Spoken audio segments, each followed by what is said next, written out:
దేవుని నామమున వందనాలు. కూడా చిన్నందుకు వందనాలు.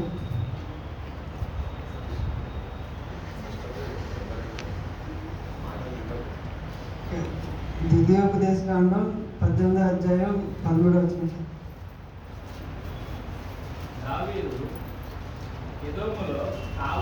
ద్వితీయోపదేశకాండం 18వ అధ్యాయం 13వ వచనం.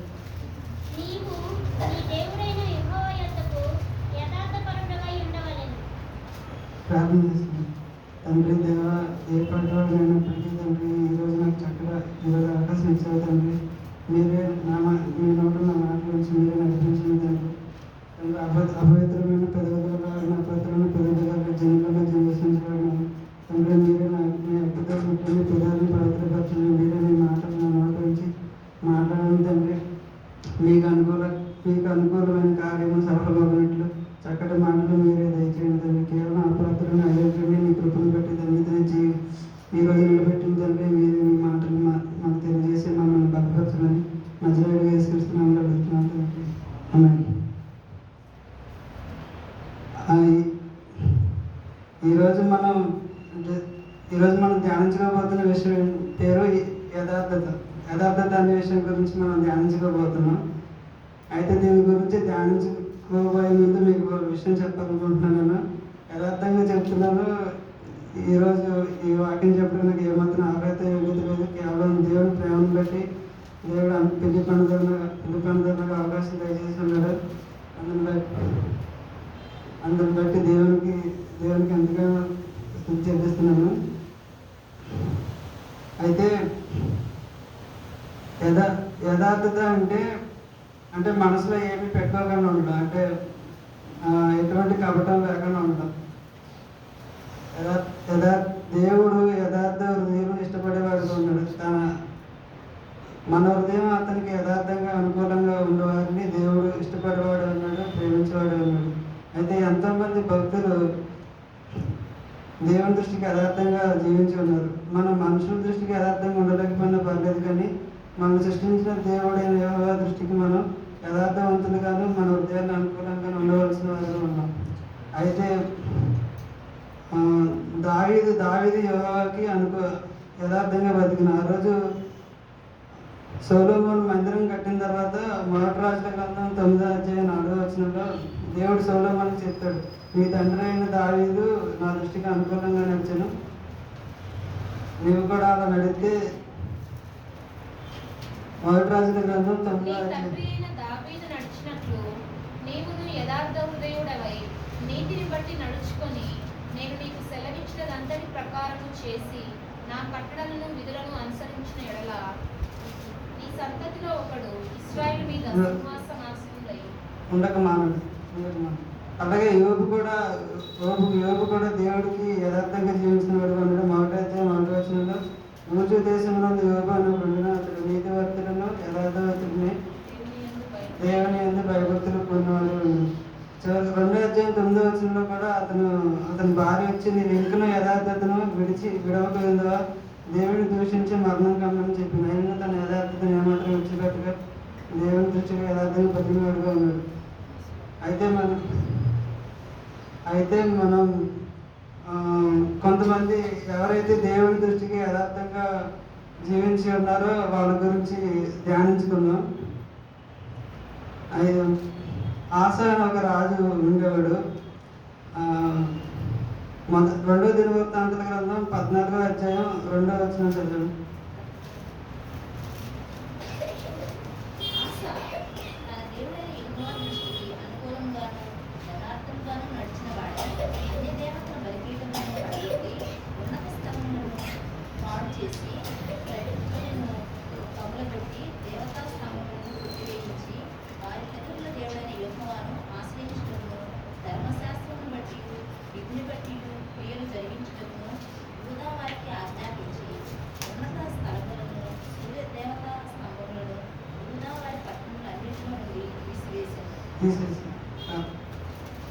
అయితే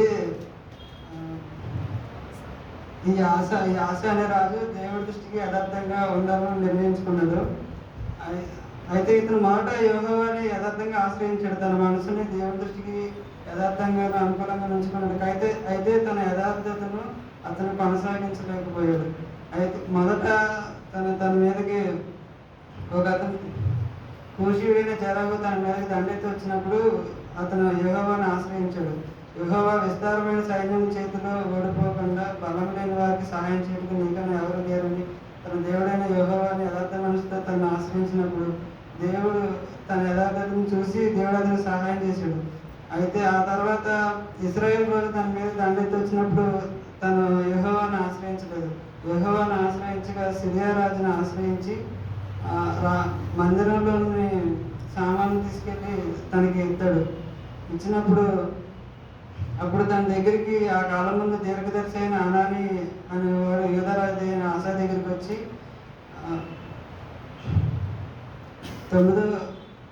తన ఎట్ల యథార్థ ఉదయం గల వారిని బలపరచుటకై యెహోవా కనుదృష్టి లోకమంతటా సంచారం చేస్తున్నది. ఈ విషయం ముందు నీ మధ్యతో ప్రవర్తించింది కనుక ఇది మొదలుకొని నీకు యుద్ధంలో కలుగునని చెప్పాడు. అయితే అతడు తన యథార్థతను కొనసాగించలేకపోయినందున అతను మధ్యతో ప్రవర్తించినందున దేవుడు అతన్ని ఆ రోజు విడిచిపెట్టాడు. ఇంకా ఆశ తన పాదములో రోగం కలిగినప్పుడు యెహోవా యొద్ద విచారం చేయక వైద్యులను పట్టుకున్నాడు. అయితే తన దేవుడైన యెహోవా తన జనులకు కష్టం వచ్చినప్పుడు ఆపద వచ్చినప్పుడు తన మీద ఆధారపడాలని కోరుకుంటాడు. కానీ ఈ ఆశ మొదట తన యథార్థతను కొనసాగించిన కానీ యథార్థతను ఆరంభించిన కానీ దాన్ని కొనసాగించలేకపోయింది. 14వ అధ్యాయంలో ఉన్న ఆశలో కనిపించిన యథార్థత 16వ అధ్యాయం వరకు కొనసాగించలేకపోయాడు. అయితే ఇతని తర్వాత వేరొక రాజు పుడతాడు. ఆ రాజు దేవుడైన యెహోవా దృష్టికి అనుకూలంగాను యథార్థంగాను ప్రవర్తించి దేవుడిని ఎంతో సంతోషపెట్టినవాడు ఉన్నాడు. ఆశ యెహోషాపాతుని కనును, యెహోషాపాతు ఉజ్జియాని కనును, ఉజ్జియా యోతాముని కనును, యోతాము ఆహాజుని కనును, ఆహాజు హిజ్కియాని కనును. ఈ హిజ్కియా గురించి మనం ఇప్పుడు ధ్యానించబోతున్నాం. ఈ హిజ్కియా గురించి ధ్యానించుకో 2వ దినవృత్తాంతముల గ్రంథం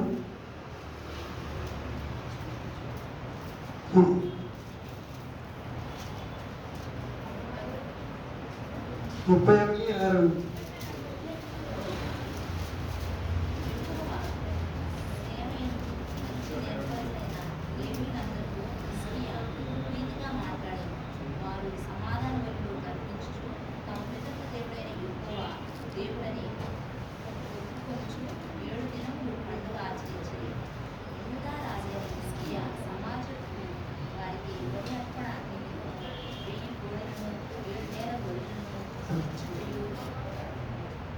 అయితే ఈ హిజ్కియా గురించి ధ్యానించకపోయే ముందు మనం ఇతని తండ్రి అయిన ఆహాజు గురించి ధ్యానించాలి.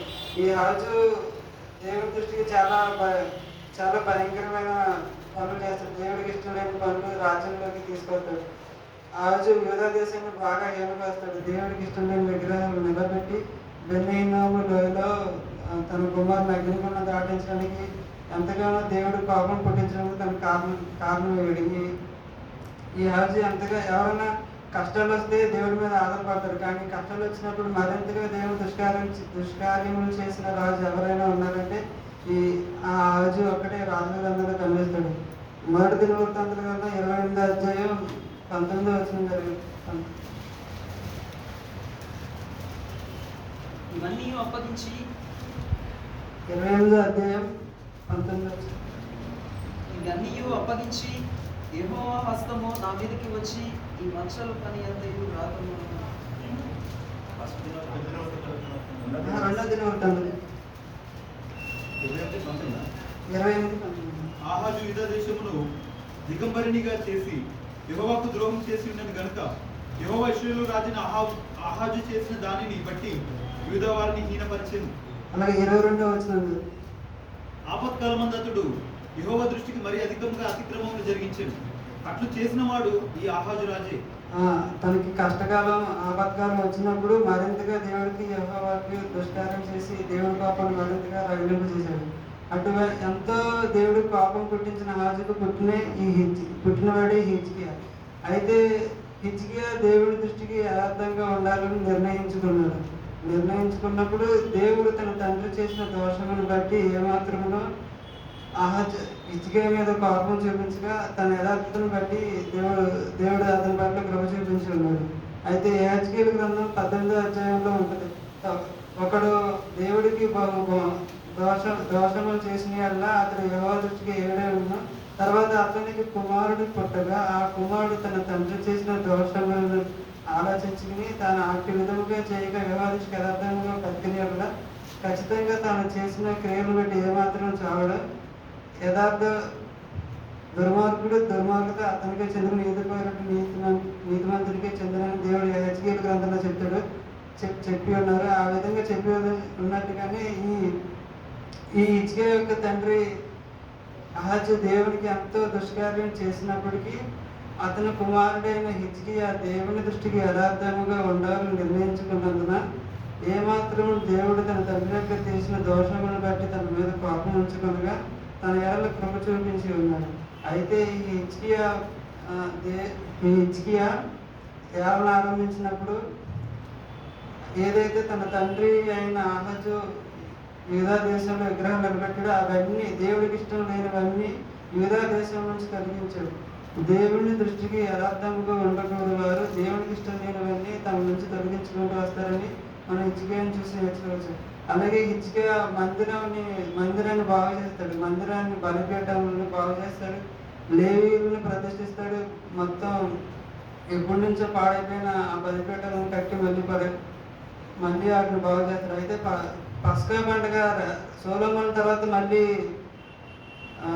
మళ్ళీ సెలబ్రేట్ చేసిన వాళ్ళు మళ్ళీ ఎవరు ఉంటారు. తర్వాత హిజ్కియా వచ్చి బాగా ఘనంగా పస్కా పండుగని జరిపిస్తాడు. అది 2వ దినవృత్తాంతాల గ్రంథం 30వ అధ్యాయం 26వ వచనంలో. యెరూషలేము కాపురస్తులకు మిక్కిలి ఆనందము కలిగింది. ఇశ్రాయేలు రాజును దావీదు కుమారుడైన సొలొమోను కాలమునకు తర్వాత ఇలాగనే జరిగి ఉండలేదు.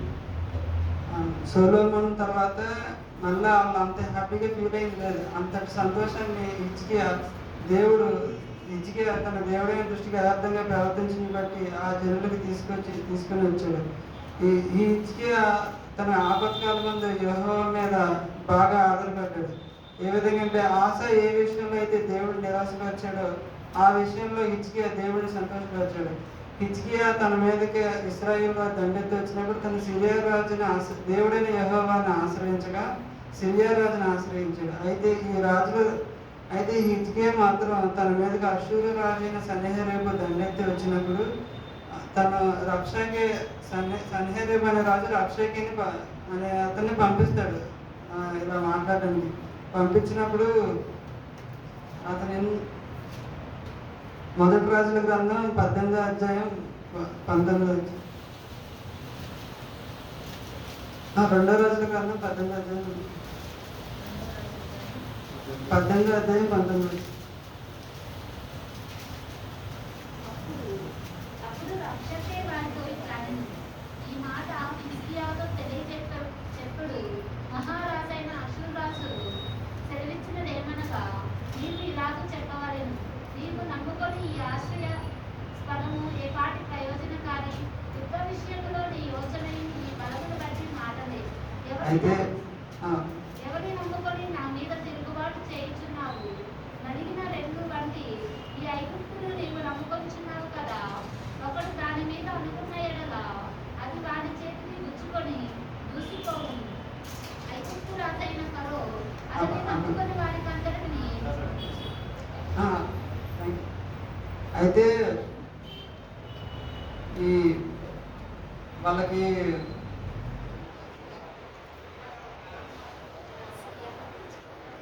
హిజ్కియా దగ్గరికి అష్షూరు రాజు పంపిస్తాడు. ఆ రబ్షాకే చాలా కించవలసినట్టు మాట్లాడతాడు తన రాజ్యం. అయితే మేము అందరినీ మొత్తం జయించేసాం, అబ్బాదూరు మొత్తం అన్ని చుట్టుపక్కల అన్నీ జయించేసాం. మీరు ఈ దేవుని చూసుకుని అతిశయపడుతున్నారు, మీ దేవుడైన యెహోవాను బట్టి మీరు అతిశయిస్తున్నారా? అయితే యెహోవా సెలవును అందరికీ నేను ఎన్ని చేసి ఉన్నానా, యెహోవా ఈ దేశంలో రమ్మన్నాడు కాబట్టి నేను వచ్చానని రబ్షాకే తన వార్త చెప్పినప్పుడు, అయితే హిజ్కియా తన రాసుకి ఏం సెలవు ఇవ్వద్దని చెప్పుకుంటాడు కాబట్టి వాళ్ళు సైలెంట్గా వచ్చేస్తారు. వచ్చేసి ఆ విషయం హిజ్కియాకి చెప్పినప్పుడు హిజ్కియా యెహోవా మందిరమునకు పోయి ప్రార్థన చేస్తాడు. ప్రార్థన చేసి అలాగే విచారించుటకు తన ప్రవక్త అయిన ఏషియా దగ్గరికి తన దాసును పంపిస్తాడు. రబ్షాకే పలికిన మాటలు యెహోవా వినా అని యెహోవా యొక్క విచారణ చేయడానికి వాళ్ళు పంపిస్తారు. అయితే ఏషియా ప్రవక్త ద్వారా దేవుడు చదివేస్తాడు, ఏ బబులోను రాజు అయితే నీ మీదకి యుద్ధం చేయడానికి వస్తున్నాడో ఆ బబులోను రాజు మళ్ళీ నీ మీదకి రాడు అని దేవుడు చెప్తాడు. అప్పుడు యెహోవా ఒక వదంతుని పుట్టిస్తాడు. ఒక ఆత్మ వచ్చి తన సైన్యం చాలా మంది సైనికుల్ని చంపేస్తుంది. తర్వాత ఈ బబులోను రాజు తన దేశానికి వెళ్ళి నిస్రోకు అనే దేవతకు మొక్కుచుండగా అతని కుమారులు తన తలను నరికి చంపేస్తాడు. ఆ విధంగా దేవుడు హిజ్కియా తన దేవుడైన యెహోవాను ఆశ్రయించినప్పుడు దేవుడు తనని ఆ విధంగా కాపాడాడు. అదేవిధంగా ఈ హిజ్కియాకి ఒక మరణకరమైన రోగం కలుగుతుంది. 2వ రాజుల గ్రంథం 20వ అధ్యాయం 1వ వచనం. ఆ దినములో హిజ్కియాకు మరణకరమైన రోగము కలుగుగా ఆమోజు కుమారుడైన ప్రవక్త అయిన యోషియా అతని యొద్దకు వచ్చి, నీవు మరణముచున్నావు, బ్రతకవు కనుక నీవు నీ ఇల్లు చక్కబెట్టుకోమని యెహోవా సెలవిచ్చుచున్నానని చెప్పగా అతడు తన ముఖమును గోడ తట్టు త్రిప్పుకొని, యెహోవా యథార్థ హృదయుని నీ సత్యంతో నీ సన్నిధిని నేను ఎట్లు నడుచుకుంటున్నాను, నీ దృష్టికి అనుకూలంగాను సమస్తము నేను ఎట్లు జరిగించుతున్నాను, కృపతో జ్ఞాపకం చేసుకుని హిజ్కియా కన్నీళ్ళు విడిచి యెహోవాకు ప్రార్థించాను. ఇలా దేవుడికి తన యథార్థ హృదయంతో ప్రార్థించాడు. ఏ విధంగా అంటే నేను నీ దృష్టికి చాలా యథార్థంగా ప్రవర్తించాను, సత్యము నీ సన్నిధిని నేను ఎట్లు నడుచుకుంటున్నాను నీకు తెలిసి ఉన్నది అని కన్నీళ్ళతో దేవుడు ప్రార్థించినప్పుడు తను యథార్థంగా నడుచుకున్నాడు కాబట్టి దేవుడు అతను స్వస్థపరిచి ఆరోగ్యం దయచేశాడు. అయితే అతను ఈ ఏషియా నడిమిశాలలో అవతలకి వెళ్ళక మునిపై యెహోవా వాక్కు అతను ప్రత్యక్షమయ్యి ఈ విధంగా సెలవిస్తాడు, నీవు తిరిగి నా ప్రజల అధిపతి అని హిజ్కియా వద్దకు పోయి, యెహోవా నీకు సెలవిచ్చినది ఏమనగా, నీవు కన్నీళ్లు విడిచుట చూచితిని, నీ ప్రార్థన నేను అంగీకరించి ఉన్నాను, నేను నిన్ను బాగు చేసేదను, 3వ దినమున యెహోవా మందిరమునకు ఎక్కిపోవాలని దేవుడు తనతో సెలవిస్తాడు. అలాగే యేషియా వచ్చి అంజూరపు పండ్ల ముద్ద తెప్పించడానికి చెప్పగా వారు దాన్ని తెచ్చి ఆ కుడుపు మీద వేసిన తర్వాత అతను బాగుపడతాడు. అయితే నేను ఎందుకు విషయాలు చెప్పాలనుకుంటున్నానంటే ఈ హిజ్కియా తన ఆపత్కాలం ముందు తనకు మరణకరమైన జబ్బు కలిగినప్పుడు యథార్థుడే దేవుని మీద ఆధారపడి ఉన్నాడు కాబట్టి ఆ భయంకరమైన అశ్వరాజు చేతిలో నుండి తన మరణకరమైన రోగం నుంచి తను తప్పించి ఉన్నాడు. ఆ విధంగా మరణకరమైన రోగం తప్పించినట్టు అతనికి దీర్ఘాయువు 15 సంవత్సరాల ఆయుష్ను తనకు పంపించి ఉన్నాడు, దేవుడు దయచేసి ఉన్నాడు. అహజీ ఎండగడియారంలో 10 మెట్లు పైకి ఎక్కడానికి హిజ్కియా కారణమయ్యాడు. ఎందుకంటే హిజ్కియా దేవుని దృష్టికి యథార్థంగాను అనుకూలంగాను ప్రవర్తించి ఉన్నాడు. అందుకనే దేవుడు అతని పట్ల కృప చూపించి తనకి యుద్ధంలో విజయమును అలాగే ఆరోగ్యాన్ని దీర్ఘాయువుని దేవుడు దయచేసి ఉన్నాడు. మనం దేవుని దగ్గర వాళ్ళు ఎలా అయితే యథార్థంగా దేవుని దృష్టికి మనం జీవించున్నారో మనం కూడా దేవుడికి దృష్టికి యథార్థంగా ఉండడం. దేవుడి దృష్టికి యథార్థంగా ఉండడం అంటే మన బలహీనతలను మనం ఒప్పుకున్నప్పుడు మన మనసులో ఎటువంటి కష్టం లేకుండా ఏమి దాచుకోకుండా దేవుడు చెప్పినప్పుడు ఆయన మన బలహీనతను తెలిసిన వాడు కాబట్టి ఖచ్చితంగా మన బలహీనత నుంచి ఆయన విడిపించగలవాడు ఉన్నాడు. అయితే ఫస్ట్ మొదటిగా యథార్థవంతుడికి దేవుడు బలహీనతలను తొలగించి బలాన్ని దయచేవాడు అన్నాడు. 2వ దినవృత్తాంతాల గ్రంథం 16వ అధ్యాయం 9వ వచనం. తన ఎడల యథార్థ హృదయం గలవారిని బలపరచుటకై యెహోవా కనుదృష్టి లోకమందంతటా సంచారం చేయుచున్నది. ఈ విషయమందు అది ఆశాతో చెప్పిన మాట. అయితే యెహోవా కనుదృష్టి అంట యథార్థవంతులను బలపరచడానికి లోకమంతటా సంచారం చేస్తున్నది. కాబట్టి ఈ లోకంలో దేవుడు ఎవరి మీద దృష్టి నిలపాలనుకుంటున్నాడంటే యథార్థ హృదయుల మీద తన దృష్టిని నిలపాలనుకుంటున్నాడు. ఈ లోకంలో ఉన్న ధనవంతుల మీద, ఎవరైతే గొప్ప వాళ్ళు ఉన్నారో వాళ్ళ మీద కాదు, ఎవరైతే తన దృష్టికి యథార్థంగా ఉంటారో వాళ్ళని దేవుడు బలపరచడానికి ఇష్టపడేవాడు ఉన్నాడు. మన బలహీనతలను దేవుడి దగ్గర ఒప్పుకునేడుగా దేవుడు మన బలహీనత నుంచి విడిపించేవాడే ఉన్నాడు. మనం ఈ లోకంలో జనాలకి మన బలహీనతలను చెప్పినప్పుడు వాళ్ళు మనల్ని లోకులుగా చేస్తారు, హేళన చేస్తారు, మనం చిన్న చూపు చేస్తారు. కానీ మనం మన దేవుడికి మన బలహీనతలను చెప్పినప్పుడు ఆయన మన బలహీనతలను చూసి ఏమాత్రం సంతోషించేవాడు కాదు. మన బలహీనతల నుంచి విడిపించి మనం బలపరిచేవాడే ఉన్నాడు. మనకి ఏ విధంగా దేవుడు మనల్ని బలపరిచి స్వస్థపరిచేవాడే ఉన్నాడు. యేసుప్రభు తన తిరుగుతున్న రోజుల్లో ఎంతోమంది తన దగ్గరికి వచ్చారు. గుడ్డివారు వచ్చారు, చెవిటివారు వచ్చారు, మోగవారు వచ్చారు, కుంటివారు వచ్చారు, కుష్ఠరోగులు వచ్చారు, అలాగే చాలామంది వచ్చారు. ఎంతమంది ఆయన వద్దకు వచ్చినప్పుడు ఎంతమంది ఆయన వద్దకు వచ్చినా దేవుడు వారిని స్వస్థపరిచి పంపించాడు. వారు బలహీనులుగా దేవుని వద్దకు వచ్చారు, కానీ బలహీనులుగా తిరిగి వెళ్ళలేదు. కానీ దేవుడి నుంచి బలాన్ని స్వస్థతను పొందుకుని వెళ్ళి ఉన్నారు. మనం కూడా దేవుడి దృష్టికి యథార్థంగా మన బలహీనతను చెప్పుకునే వల్ల దేవుడు మనల్ని బలపరచడానికి ఎంతగానో ఇష్టపడేవాడు ఉన్నాడు. అదేవిధంగా దేవుడు యథార్థ హృదయానికి జ్ఞానాన్ని దయచేవాడుగా ఉన్నాడు. మొదటి రాజుల గ్రంథం 3వ అధ్యాయం 5 నుంచి 9 వరకు చదువు. గిబియోనులో యెహోవా రాత్రివేళ స్వప్నమందు సొలొమోనుకు ప్రత్యక్షమై, నేను నీకు దేని నీకు ఇష్టమో దానిని అడుగుమని దేవుడు అతనితో సెలవీయగా, సొలొమోను ఇలాగ మనవి చేశాను, నీ దాసుడును నా తండ్రినైన దావీదు నీ దృష్టికి అనుకూలంగా సత్యమును నీతిని అనుసరించి యథార్థమైన మనసు గలవాడి ప్రవర్తించను గనుక నీవు అతని ఎల్ల పరిపూర్ణ కటాక్షమగుపరిచి ఈ దినమున ఉన్నట్లుగా అతని సింహాసనం మీద అతని కుమారుని కూర్చుండబెట్టి అతని యందు మహాకృపను చూపి ఉన్నావు. నా దేవా యెహోవా, నీవు నా తండ్రి అయిన దావీదునకు బదులుగా నీ దాసుడైన నన్ను రాజుగా నియమించి ఉన్నావు. అయితే నేను బాలుడను, కార్యములు జరుపుటకు నాకు బుద్ధి చాలదు. నీ దాసుడైన నేను నీవు కోరుకోరిన జనుల మధ్య ఉన్నాను. వారు విస్తరించి ఉన్నందున వారిని లెక్క పెట్టుటయు వారి విశాల దేశమును తనిఖీ చేయుటయు అసాధ్యము. ఇంత గొప్పదైన నీ జనములకు న్యాయం తీర్చగలవాడు ఎవడు? కాబట్టి నేను వివేచించి నీ జనులకు న్యాయం తీర్చినట్లు నీ దాసుడైన నాకు వివేకము గల హృదయం దయచేయము. ఈ సొలొమోను చెప్పాడు, నా తండ్రి అయిన దావీదు నీ దృష్టికి యథార్థంగా నేను నడిచి ఉన్నాడు. నీవు దేవుడే నన్ను ఈ సింహాసనం మీద కూర్చొని ఉన్నావు. అయితే ఇంత పెద్ద రాజ్యాన్ని పరిపాలించడానికి నాకు జ్ఞానం చాలదు. నేను బాలుడిని యథార్థంగా తన దగ్గర ఎటువంటి జ్ఞానం లేదని యథార్థంగా దేవుడి దగ్గర ఒప్పుకొని ఉన్నాడు. అయితే యథార్థంగా దేవుడి దగ్గర తనకి ఎటువంటి జ్ఞానం లేదని ఒప్పుకున్నందున దేవుడు సొలొమోనుని కనుగరించి అతను సొలొమోను చేసిన ఈ మనవి ప్రభువుకు అనుకూలంగా ఉంది కాబట్టి దేవుడు ఇలా సెలవించాడు. న్యాయములను గ్రహించుటకు వివేకము అనుగ్రహించమని నీవు అడిగితివి.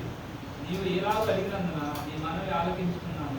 బుద్ధి వివేకములు గల హృదయం నీకు ఇచ్చుతున్నాను. పూర్వీకులలో నీ వంటి వాడు ఒకడును లేడు, ఇక మీదట నీ వంటి వాడు ఒకడును ఉండడు.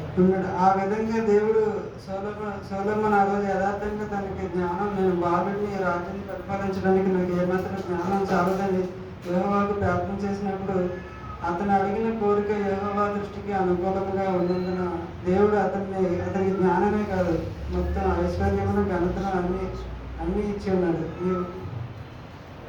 అప్పుడు దేవుడు యథార్థంగా మనం అడిగినప్పుడు దేవుడు మనకు జ్ఞానాన్ని అనుగ్రహించేవాడే ఉన్నాడు. అయితే దేవుడు ఎవరైనా జ్ఞానం పొదవుగా ఉన్న నన్ను అడగమని దేవుడు యాకోబు పత్రిక 1:5 చెప్పాడు. అదేవిధంగా ఒకసారి యాకోబు పత్రిక 3:17 చదవండి.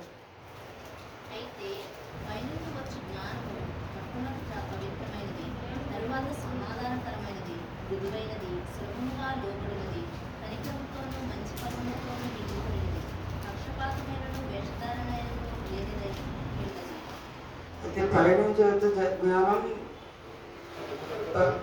పవిత్రమైనది, అటువంటి జ్ఞానాన్ని సమాధానమైనది, అటువంటి జ్ఞానాన్ని దేవుడు మృదువైన జ్ఞానాన్ని సమాధానం లేదా ఇంకా మృదువైనది, సులభముగా లోబడినది,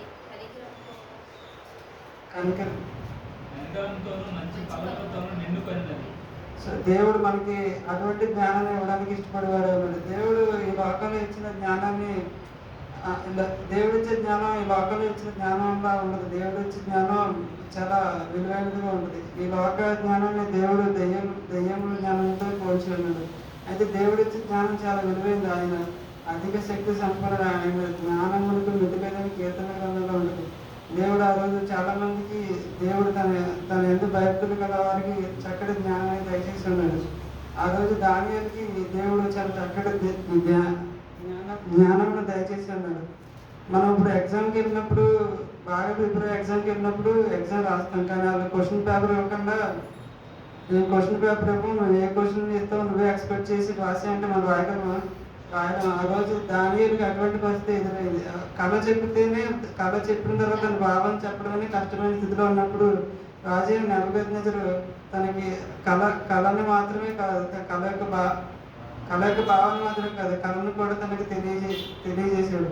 తను యెహోవాని ప్రార్థించినప్పుడు దేవుడు ఆ కళను తనకు బయలుపరిచి ఉన్నాడు. ఆ రోజు కల్దీయుల సంస్థానంలో మాంత్రికులు, గారడి విద్య గలవారు, మంత్రజ్ఞులు వీళ్ళెవరి వల్ల కానిది ఒక దానియేలు వల్ల అయింది. వీళ్ళందరూ వ్యర్థమని దేవుడు అనుగ్రహించిన జ్ఞానమే విలువైనదని ఆ రోజు దానియేలు ద్వారా నిరూపించబడింది. అయితే దేవుడు ఎటువంటి కపటం లేని వారిని తన శిష్యులుగా ఎంచుకున్నాడు. ఆ రోజు నతనీయులు తన దగ్గరికి వచ్చినప్పుడు ఇతను ఎంత ఏ కపటము లేదు, ఇతను నిజంగా ఇశ్రాయేలీయుడు అన్నాడు. అయితే దేవుడు అదేవిధంగా చేపలు పట్టే పేతురుకు సహోదరుడైన ఆంధ్రేయుని, వలలు బాగు చేసే యాకోబుని, యోహానుని దేవుడు తన శిష్యులుగా ఎంచుకుని ఉన్నారు. వారు సమాజంలో అంత ప్రాముఖ్యులు కానప్పటికీ, వాళ్ళు విద్యావంతులు కానప్పటికీ దేవుడు వారిని ఎంచుకొని తనతో సహవాసం చేసి వాళ్ళకి గొప్ప విషయాలను చెప్పి వాళ్ళకి ఎంతో జ్ఞానాన్ని దేవుడు వారికి దయచేసి ఉన్నాడు. యోహాను ప్రకటన గ్రంథం రాశాడు. పరిశుద్ధ గ్రంథానికి ఎండింగ్ ఇచ్చే ధన్యతను దేవుడు యోహానికి దయచేసి ఉన్నాడు. యాక్చువల్లీ ఈ యోహాను రాసిన ఈ ప్రకటన గ్రంథం మీద థియాలజీలో చాలామంది డాక్టరేట్లు, పిహెచ్డీలు చాలామంది చేశారు. కానీ ఏ గ్రంథం మీద అయితే చేశారో అది రాసిన యోహాను మాత్రం చేపలు పట్టేవాడు, చేపలు పట్టే వలలు బాగు చేసుకునేవాడు. జబదయి కుమారుడు అతనికి దేవుడు ఎంచుకుని అటువంటి గొప్ప జ్ఞానాన్ని దేవుడు వారికి దయచేసుకున్నాడు. అయితే మనం దేవుడి దృష్టికి యథార్థంగా మనం ప్రార్థన చేసిన యెడల దేవుడు మనకి చక్కటి జ్ఞానాన్ని ఇష్టపడడానికి ఆయన ఎవరి యందు పక్షపాతం చూపక అందరికీ జ్ఞానం అనుగ్రహించబడి ఉన్నారు. కాబట్టి మనం యథార్థంగా దేవుడికి ప్రార్థన చేసినప్పుడు మనకి దేవుడు జ్ఞానాన్ని దయచేయడానికి సిద్ధంగా ఉన్నాడు. అదేవిధంగా దేవుడు యథార్థవంతులకి విశ్వాసాన్ని దయచేవాడే ఉన్నాడు. మార్కు సువార్త 9వ అధ్యాయం 24 వచనం చదవండి.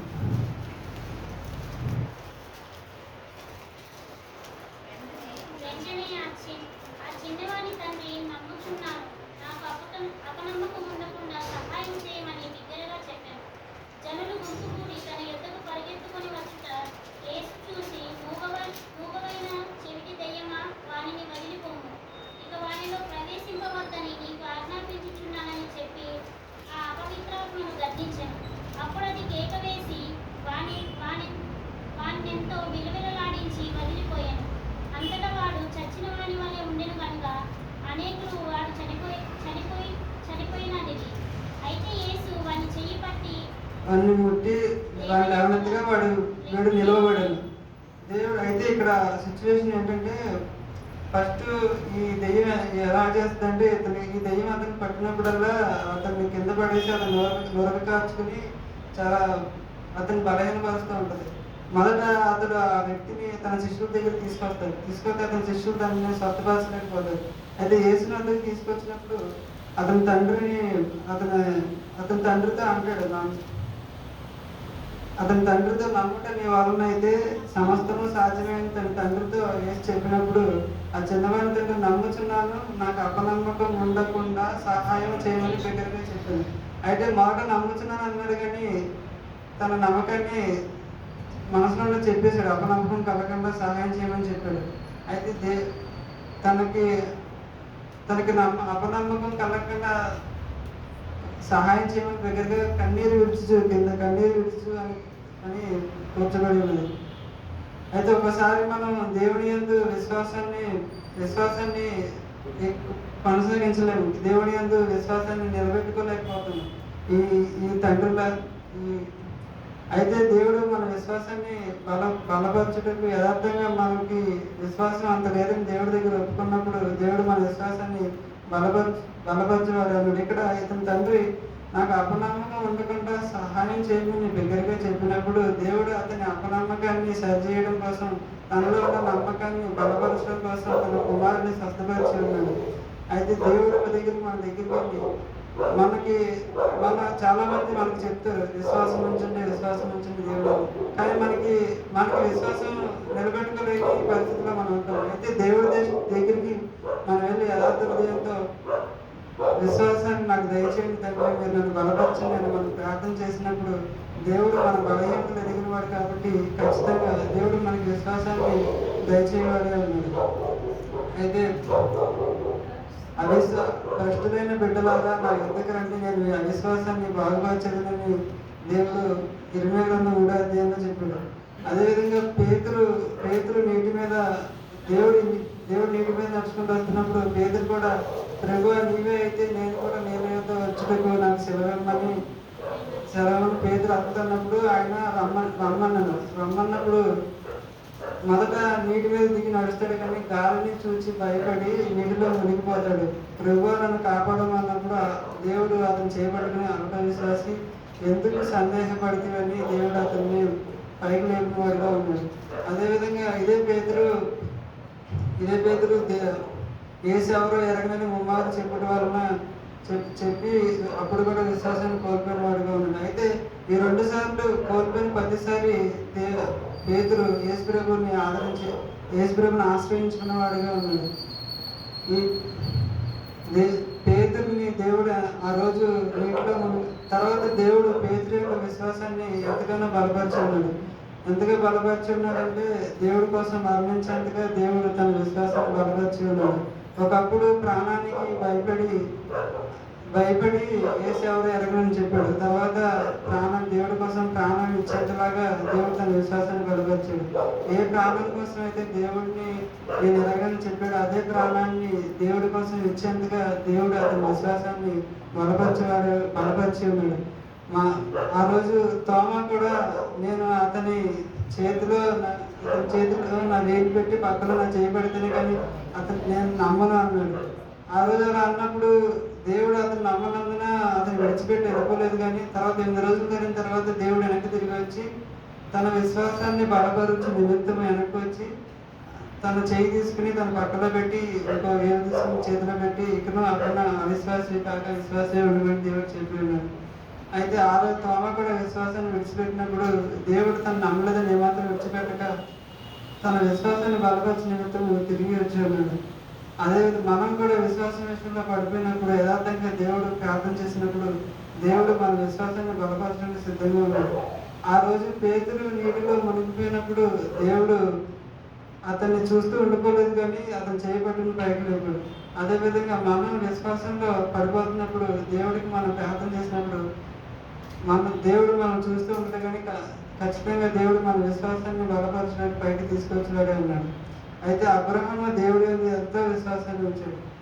ఇటు విశ్వాసం ఆయన విశ్వాసమునకు కర్తయ్య ఉన్నాడు. విశ్వాసమునకు కర్తయ్య అయిన దేవుడి నుంచి విశ్వాసాన్ని పొందుకోవడం చాలా ధన్యత ఉన్నది.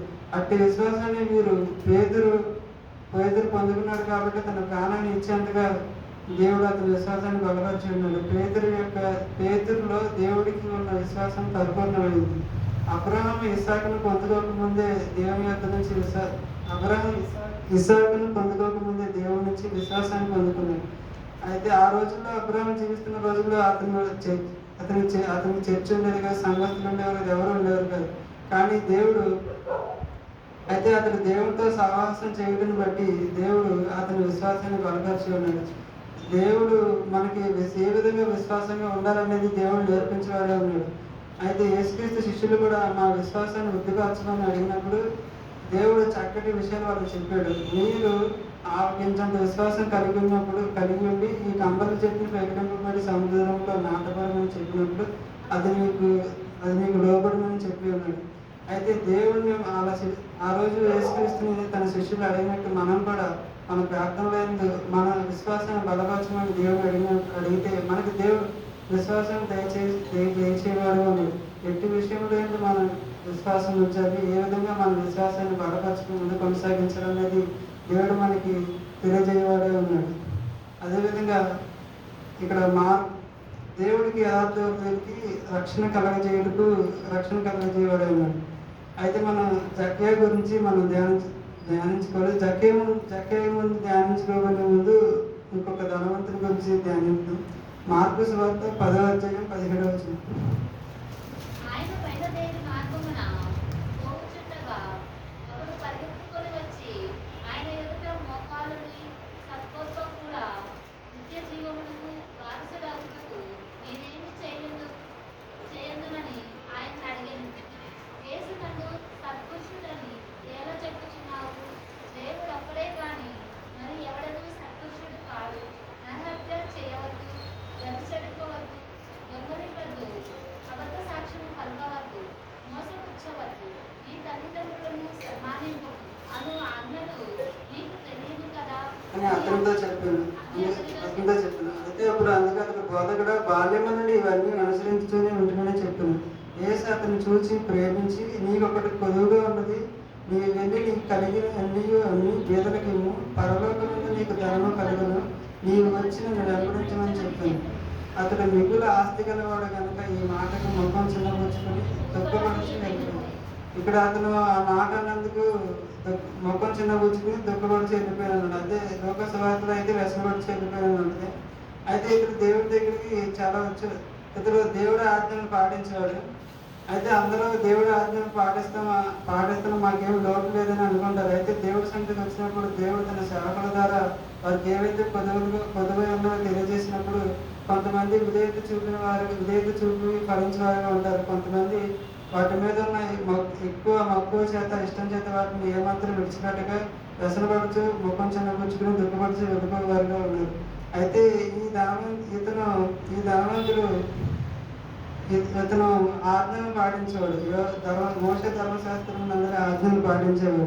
తన ఆజ్ఞలను పాటించడం బట్టి దేవుడు అతను మంచిగా దీవించి ఉన్నాడు. మంచి ధనవంతుడిగా చేసి ఉన్నాడు. దేవుడు ఇచ్చిన ధనాన్ని ప్రేమించడు కానీ ధనాన్ని ఇచ్చిన దేవుడిని ప్రేమించలేకపోయాడు. ధనం మీద మనసు ఉంచాడు కానీ ధనాన్ని కలగజేసిన దేవుని తన మనసును నిలపలేకపోయాడు. ఆ రోజు హిజ్కియా తన రాజ్యంలో దేవునికి ఇష్టం లేని అన్ని తొలగించి అనేక మంది హృదయాలని యెహోవా వైపు తిప్పాడు. కానీ ఈ ధనవంతుడు దేవుడికి అభ్యంతరం కలిగించి ధనాపేక్షను తన నుంచి తొలగించి తన మనసును యెహోవా వైపు తిప్పుకొనలేకపోయాడు. ఇతను మొదట దేవుడు అతన్ని ప్రేమించాడు. నేను బాల్యం నుండి ఇవన్నీ అనుసరించి ఉంటానని చెప్పినప్పుడు యేసు అతను చూసి ప్రేమించి, నీకొకటి పొదువుగా ఉన్నది, నీవు వెళ్ళి నీ కలిగినవన్నీ అన్ని పరలోకమందు నీకు ధనం కలుగును, నీవు వచ్చి నన్ను వెంబడించమని చెప్పాడు. అయితే దేవుడు తన ఆజ్ఞలను పాటించిన వారిని ప్రేమించేవాడిగా ఉన్నాడు. ప్రేమించిన వారికి దేవుడు చక్కటి బాధ్యతలను అప్పగించేవాడు అన్నాడు. ఇతను ప్రేమించి ఇతన్ని ప్రేమించి ఇతన్ని ధనాన్ని విడిచిపెట్టమన్నప్పుడు ఇతను తన ధనాపేక్ష వల్ల తన ధనం మీద ఉన్న ఇష్టం వల్ల తన ధనాన్ని విడిచిపెట్టలాగా వెళ్ళిపోయాడు. అయితే దేవుడు ధనవంతుడు పరలోక రాజ్యంలో ప్రవేశించడం కంటే సూది బెజ్జలు అంటే ప్రవేశించడం లేదు అన్నప్పుడు తన శిష్యులు అతనితో చెప్తారు, ఇలా అయితే ఎవడు పరలోక రాజ్యంలో ప్రవేశించగలరంటే మనుషులకి ఇది అసాధ్యమే కానీ దేవునికి సమస్తము సాధ్యమే అని చెప్తాడు. ఆ సాధ్యము ఈ జక్కయ్య వల్ల అయింది. లోక గ్రంథం 19వ అధ్యాయం 2వ వచనం.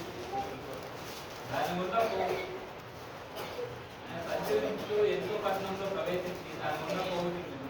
ఇదిగో సుంకపు గుర్తుదారుడును ధనవంతుడు ఆయన జక్కయ్య అని పేరు గల ఒకడు యేసు ఎవరైనా చూడగోరెను గాని కొట్టివాడైనందున జనులు గుంపు కూడి ఉండుట వలన చూడలేకపోయాను.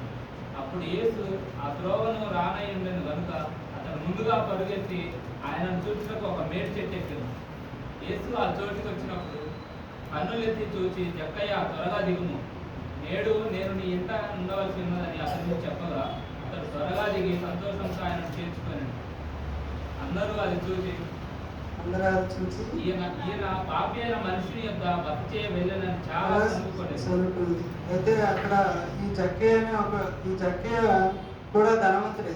ఇంతకుముందు ఏ విధంగా అదైతే ధనవంతుడు, ఇతను కూడా ధనవంతుడే. కానీ ఇతను ఆ ధనవంతుడిలాగా వచ్చి మోకాలం లేదు, సద్బోధకుడు అని పిలవలేదు, నిత్య జీవనం వాసానికి నేను ఏమవ్వాలని అడగలేదు, ఏం అడగలేదు. ఈ జక్కయ్య ఇంకా ఇతను ఆజ్ఞలు పాటించేవాడు మాత్రం కూడా కాదు, కేవలం యేసు వస్తే చూడవలసిన మేడి చెట్టుకి ఎదురు చూస్తున్నాడు. అయితే ఇతని హృదయం యేసుకి అనుకూలంగాను యథార్థంగాను కనిపించింది.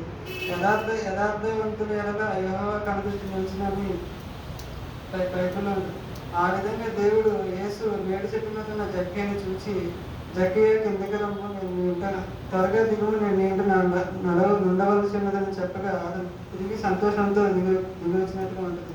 అయితే ఎందుకు జక్కయ్యను దేవుడు పిలిచి ఉన్నాడంటే అతని హృదయం దేవుడికి చాలా అనుకూలంగా ఉంది. ఇంతకుముందు వచ్చిన ధనవంతుడిలో లేనిది ఈ సుంకపు గుర్తుదారులకు ధనవంతుడిని జక్కయ్యలో దేవుడు గమనించి ఉన్నాడు. అయితే అక్కడ దేవుడు ఇంతకుముందు వచ్చిన ధనవంతుడిని ధనాన్ని అప్పగించి నా దగ్గర రమ్మన్నప్పుడు అతను చిన్నపుచ్చుని వెళ్ళిపోయాడు. కానీ ఇక్కడ జక్కైన దేవుడు ఏమాత్రం అడగడు, నీ ధనాన్ని అమ్మి నన్ను వెంబడించమని ఏం చెప్పడు.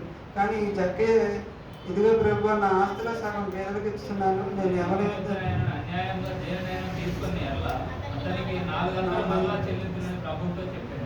అయితే ఇతడు ఏమాత్రం అంత ముందున్న ధనవంతుడిలాగా ఆజ్ఞలు పాటించేవాడు కాదు. అదేవిధంగా ఇతను అన్యాయం చేయవాడు కూడా. ఇతను యేసుతో నడుస్తున్నప్పుడు అతను చూసిన వారు ఏమన్నారంటే, పాపాత్మైన మనసుతో ఎందుకు నడుస్తున్నాడని అన్నారు. అటువంటి అందరూ అతనిలో ఉన్న పాపాన్ని, అతనిలో ఉన్న లోపాలని చూశారు. కానీ దేవుడు తన హృదయంలోని యథార్థతని, దేవుడి పట్ల తనకున్న ప్రేమని గుర్తించి జక్కయ్య యేసుని పిలవనప్పటికీ యేసే వేడి చెట్టు మీద ఉన్న జక్కయ్యను చూసి దిగి రమ్మని పిలిచి ఉన్నాడు. అయితే దేవుడు యథార్థుల పట్ల అంత కృపను చూపించేవాడే ఉన్నాడు. దేవుడు యథార్థంగా మన తప్పులను మనం ఒప్పుకున్నప్పుడు మన పాపాలను కూడా దేవుడు క్షమించేవాడే ఉన్నాడు.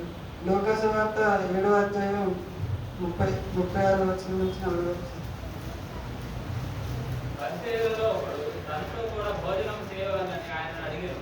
ఆయన ఆ పరిసయ్యుని ఇంటికి వెళ్ళి భోజన పంక్తిని కూర్చుండగా ఆ ఊరిలో ఉన్న పాపాత్మురాలైన ఒక స్త్రీ యేసు పరిసయ్యుని ఇంట భోజనం కూర్చున్నాడని తెలుసుకొని ఒక బుడ్డిలో అత్తరు తీసుకొని వచ్చి వెనుక తట్టు ఆయన పాదం మీద నిలువబడి ఏడ్చుతూ కన్నీళ్లతో ఆయన పాదములను తడిపి తల వెంట్రుకలతో తుడిచి ఆయన పాదములను ముద్దు పెట్టుకుని ఆ అత్తరు వాటికి పూసెను.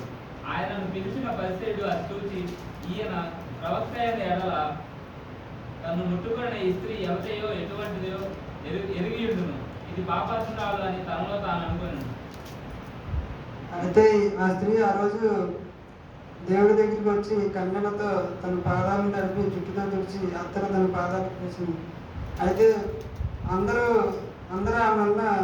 ఆమె పాపాలు క్షమింపబడిన నిమిత్తము అతని యొద్దకు వచ్చింది. యథార్థంగా తన మనసుకు దేవుడి దృష్టికి యథార్థంగా ఉండినందున దేవుడు ఆమె పాపాలని క్షమించాడు. అయితే మనం యథార్థంగా మనం దేవుడి పాపాలను ఒప్పుకోకపోతే, దేవుడు శిలువలో ఎంత రక్తం కాల్చినా, మన కోసం ఎన్ని శ్రమలు పడినా దేవుడి దగ్గరికి యథార్థంగా వచ్చి మన బలహీనతను పాపం ఒప్పుకొని ఎడల దేవుడు మన పాపను క్షమించబడకూడదు కాదు, దేవుని దృష్టికి మనం వేషధారుల వల్లే ఉంటాం.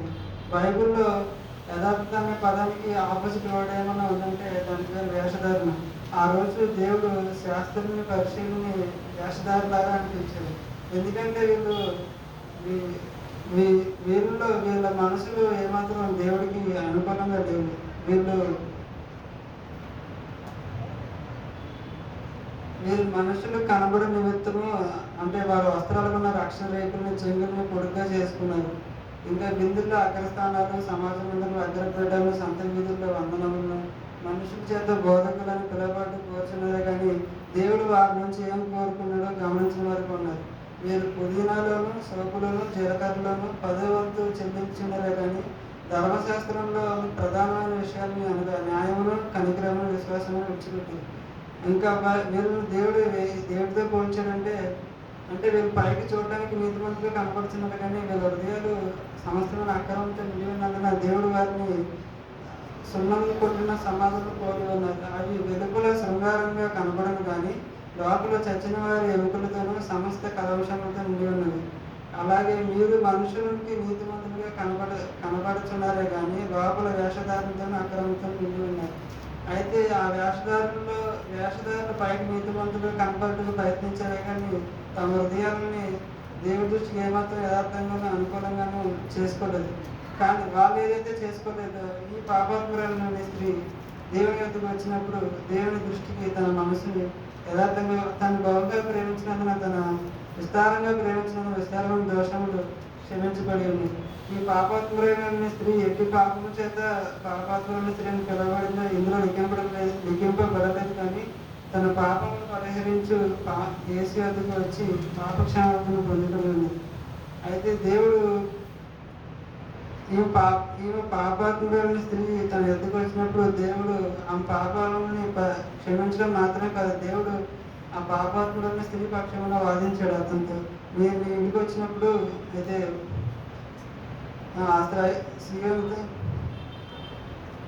ఈ స్త్రీని చూస్తున్నా నేను ఇంటికిలోకి రాగా నీవు నా పాదాలను నీలియలేదు, కానీ ఈమె తన కన్నీళ్లతో నా పాదాలను తుడుపు తన తల వెంట్రుకలతో తుడిచును.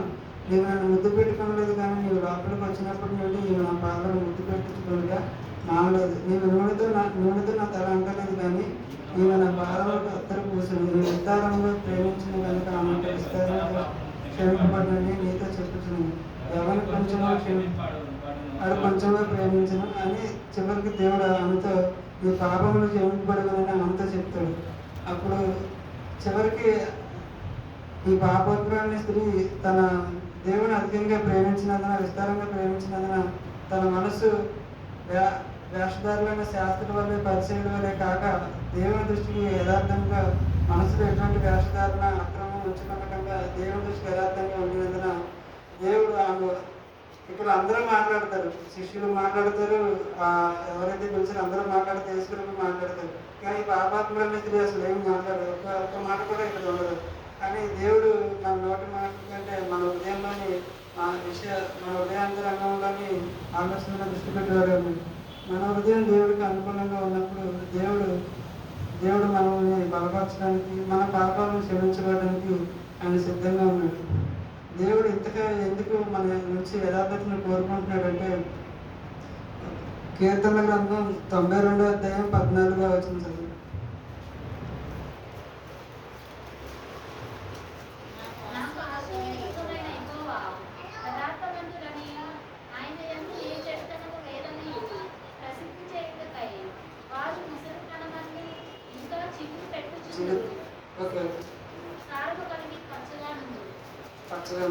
అయితే ఇక్కడ కీర్తన గ్రంథంలో దేవుడు యథార్థవంతుడని దావీదు తెలియజేశాడు. అదే కీర్తన గ్రంథం 19వ అధ్యాయం 7వ వచనం చదవండి.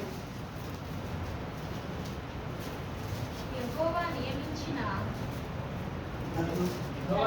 ధర్మశాస్త్రము యథార్థమైనది, అది ప్రాణమును తెప్పరిల్లజేయును. యెహోవా శాసనము నమ్మదగినది, అది బుద్ధిహీనులకు జ్ఞానం పుట్టించును. అదేవిధంగా కీర్తన గ్రంథం 33వ అధ్యాయం 4వ వచనం చదవండి. యెహోవా వాక్యం యథార్థమైనది, ఆయన చేయనదంతయు నమ్మకమైనది. అయితే ఇక్కడ ఫస్ట్ యెహోవా యథార్థవంతుడు, ఆయన ధర్మశాస్త్రం యథార్థమైనది, ఆయన వాక్యం యథార్థమైనది. అదేవిధంగా తను దేవుడు యథార్థవంతుడు, ఆయన వాక్యం ఆయన ధర్మశాస్త్రం యథార్థవంతుడైంది. కాబట్టి తను నమ్ముకున్న తన జనులైన మనల్ని కూడా యథార్థవంతులుగా ఉండాలని దేవుడు ఎంతగానో కోరుకుంటున్నాడు. అయితే దేవుడు ఎందుకు యథార్థవంతుడు అంటే దేవుడు తన ఉద్దేశాలను ఎక్కడ దాచుకోలేదు. మొత్తం తన పరిశుద్ధ గ్రంథంలో మొత్తం తన ఉద్దేశాలన్నీ తెలియజేసి ఉన్నాడు. తన ఆజ్ఞను పాటించే వారిని దేవుడు ఏ విధంగా దీవించుకోవాలో, ఒకవేళ పాటించకపోతే వారికి ఎటువంటి కష్టాలు తెలియజేస్తాడో మొత్తం యథార్థంగా ఏమి దాచుకోకుండా తన జనులైన ఇశ్రాయేలుకి మనకి తెలియజేసి ఉన్నాడు. అదేవిధంగా దేవుడు మన నుంచి ఎందుకు యథార్థం కోరుకుంటాడంటే తాను యథార్థవంతుడు కాబట్టి తన జనులైన మనల్ని కూడా యథార్థవంతుడుగా ఉండాలని దేవుడు నిర్ణయించుకున్నాడు. ఆయన సద్భావం గలవారి ఎడల సద్భావం గలవాడిగా ఉండను, దయగలవారి ఎడల దయగలవాడిగా ఉండను, యథార్థవంతుడి ఎడల కూడా యథార్థవంతుడిగా ఉండవాడే ఉన్నాడు. ఇది సమయాల గ్రంథంలో ఉంటుంది. అలాగే అయితే ఈ యథార్థత అనేది మనం ఎక్కడి నుంచో తెచ్చుకోగల, దేవుడు ఇది మనలోనే పెట్టి ఉన్నాడు యథార్థతను. అయితే మనమే అనవసరమైన విషయాలని మనలో కల్పించిన యథార్థతను పోగొట్టుకునే వారుగా ఉన్నాం. ప్రసంగి గ్రంథం 7వ అధ్యాయం 29వ వచనం చదవండి.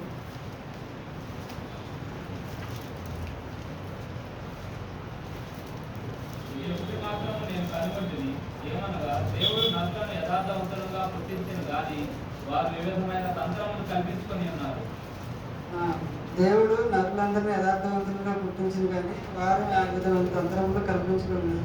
అయితే దేవుడు మనల్ని తన పోలిక చొప్పున చేసి ఉన్నాడంటే తన రూపాన్ని కాదు, తనలో కొన్ని క్వాలిటీస్ని కూడా దేవుడు మనకి పుట్టించినప్పుడే ఇస్తాడు. మనమే వాటిని లోకంలోని జనులతో కలిపి అనవసరమైన తంత్రములు కల్పించుకుని వాటిని పోగొట్టుకునే వారుగా ఉన్నాం. అయితే మనం వాటిని విడిచిపెట్టి యథార్థత దేవుడి దగ్గరికి వచ్చినట్ల దేవుడు మనల్ని బలపరచడానికి, మనకి జ్ఞానాన్ని, మన విశ్వాసాన్ని బలపరచేవాడుగా ఉన్నాడు. మనకి రక్షణ దయచేయడం, మన పాపాలు క్షమించబడమే కాదు, మనకి రక్షణ దయచేయడానికి సిద్ధంగా ఉన్నాడు. అయితే సామెతల గ్రంథం 23:16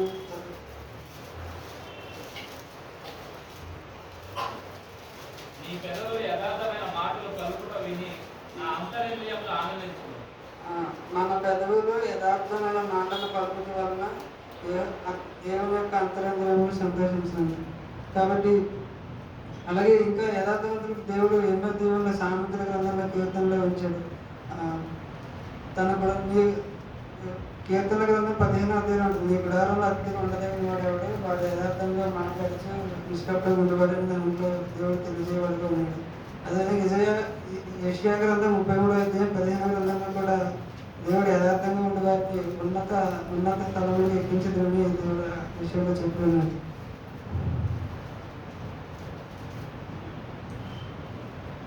అయితే మనం కూడా మన దేవుడైన యెహోవా దృష్టికి మనలో ఉన్న ఎటువంటి బలహీనతలను పాపములను ఏమాత్రం దాచుకొనగా యథార్థంగా దేవుడి దగ్గరికి మనం వచ్చి చెప్పినప్పుడు దేవుడు మన బలహీనతలనే మన పాపం తొలగించి మన పాపమును పరిహరించడానికి సిద్ధంగా ఉన్నాడు.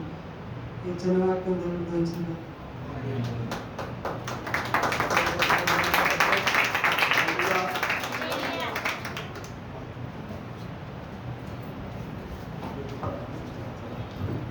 ముగింపు ప్రార్థన మన వద్దకు ప్రశ్నతో